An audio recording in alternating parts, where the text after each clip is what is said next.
This is the review video for the Magnum Sport Loader from Quest Aerospace. I bought the kit today. I built it today, so it's not a terribly complicated kit. It is a two-engine cluster with dual parachute recovery, and it does have a payload bay. So it's a pretty solid, cool rocket. You don't get cluster engines from Estes anymore. I don't know why. I don't think they ever really did much in the way of cluster engines. Their igniters are kind of terrible for it, but Quest makes great igniters for this called Q2G2 igniters, which are very, very good. I don't have any on hand. They've been out of stock basically everywhere for the past couple of months because Quest got bought out by RCS Components, which also owns Aerotech and Rouse Tech, and they moved from Utah to Colorado or the other way around. I don't really know. Anyway, this is the review of the rocket. I do have it built right here. There is a build video that points out some of these things, but I'm just going to do a review of the rocket. One, it was fairly easy to build. So, what do they say? Do they have like a skill level on here? A skill level 3 rocket, that is very accurate. It is not, it's got a few things with the engine mount that are a little different. It's got 6 fins and they're offset. That's a little bit harder. You have to cut through the nose cone and separate it into 2 spots. But and you got 2 parachutes and you have to build the parachutes. But it's not that much more complicated than what Estes would call level 2 or anything like that. It's something you could probably build this as your first rocket. If you have any modeling experience, it'd be pretty easy. If you second or third rocket, it should be fairly easy. The thing you need to know is you really need to have CA glue or plastic cement to do the stuff with the nose cone, the plastic nose cone. And really CA glue just makes this a whole lot quicker and easier to put together. I start out my video with only wood glue, and there are certain instances where I use wood glue over CA glue, such as putting in the engine mount and stuff like that when you want a little bit more time. But all in all, let's get to the review of the kit. Start with the bad news. All the spirals on the tubes, I've still got some tube markings on here, I haven't painted it yet. They're all really wide. If you're into making really, really nice painted rockets, you're going to have to spend a lot of time filling these. I mean, if we compare them, you see this comparison in my other video too. If we compare them to an Apogee Components tube, I don't think I have any unpainted Estes tubes here, but you can hardly see the spirals in these ones. You can see it clear as day in person. I don't know how well it's shown up on this camera. Other bad thing is the centering rings are actually 2 parts on either side. It just makes it a little hard to put together, and if they had stepped up 1 tube size, they could have made real centering rings out of plywood or something, or balsa wood.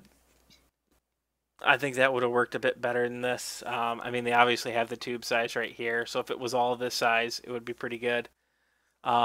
Actually, I am missing the launch lug on here. I forgot to put that on. That's nothing.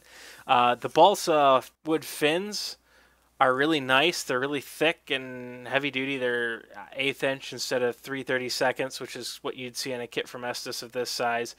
I don't know. You might get 1/8 inch because it is. This is really a D impulse, if you want to call it that, because you could put 2 C's in here. One of the things I really, really like is the shock cord. Well, actually, it's 2 parts. And if I shake this out, the shock cord is actually 2 different types of shock cord you tie together. The yellow one there is Kevlar. It is very, very heat resistant and very, very strong. The white part is elastic, tubular elastic. It's a lot easier to put this in the rocket tube than Estes's flat elastic.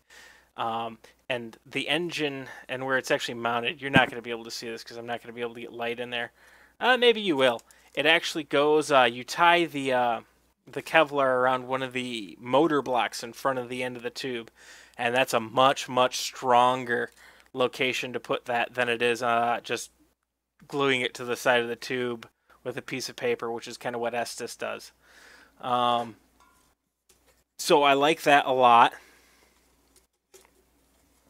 You get the advantages of the really, really strong Kevlar and the energy absorption. This will actually absorb a bit of energy, though I don't really expect this to be necessary in this rocket because you don't have this nose cone flying off with it and pulling on this. You just have the parachute flying out. Yeah, it's just, I guess that's the way Quest does everything. The packaging was really nice. The rocket went together easy. It was very well. All the balsa wood was laser cut very, very well. I had to do just cutting through tabs. I didn't have to recut with the lasers. I already had to cut because it didn't go all the way through or anything like that. I didn't have to, in any of the centering rings, I didn't have to sand. Well, I had to sand the centering rings for the rocket mounts because they didn't fit quite right, but that's, I mean, you're always going to run across that. I didn't have to sand this at all. This fits nice and tight. The payload bay all fit nice and tight. The coupler fit in the nose cone really nice and tight. The bottom part of the nose cone fit this part really nice and tight. So that makes gluing it together real easy and simple. All in all, it's a very good rocket kit. The instructions are, I think, better than what Estes does as well. But Estes still does a really good job. You can see more precisely what I mean in the build videos when I actually show you pieces of the instructions. Yeah, the build went easy. I put it together pretty quick. It does. You do have to put the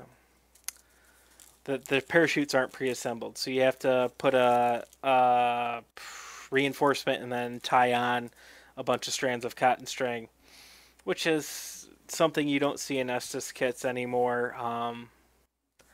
It's not really that big of a deal. It does take 5-10 minutes, but chances are at some point you're waiting for glue to dry. It's not really that big of a deal. Yeah, I like quite a bit about this rocket. I'll probably launch it tomorrow.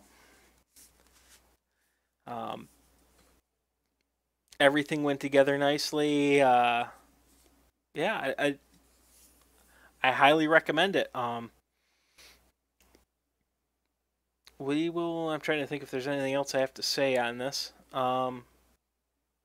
Not really. We'll see how it handles a couple of C engines tomorrow. Hopefully they don't explode on me. I did leave them in my car. And it's not a matter of how old the engines are. It's a matter of how many times they've been temperature cycled. It's fall. It's Michigan. They've been temperature cycled every single day, which is not good. I already had one Kato on me at the last launch.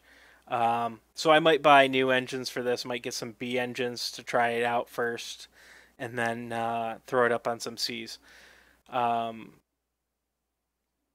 It will be unpainted probably when I launch it. Maybe I'll put primer on it. Maybe not. We'll see. That's it for the review. So it's a good quality. I'm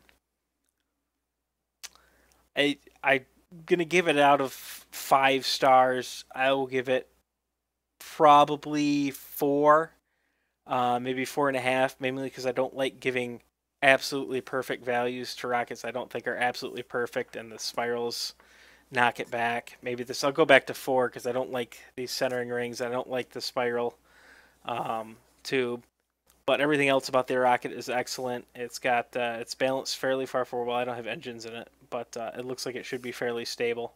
And you can always very, very easily increase stability by putting something in the payload bay. Yep. So 4 out of 5 stars. I've decided upon that. It's easy to build. The instructions are very clear. The components look quality except for the winding on this tube here. It's not a very deep spiral, so I guess that's good, but it's wide. And it varies in width. So I don't know what that actually says about the quality of the tube. Towards the ends, it's actually quite a bit better towards the ends than it is towards the middle. And that's the same issue with the thicker tube up front. I hope you like the review. Rate, comment, and subscribe. All that good stuff. I'd rather do this than my real job. Thank you. Bye.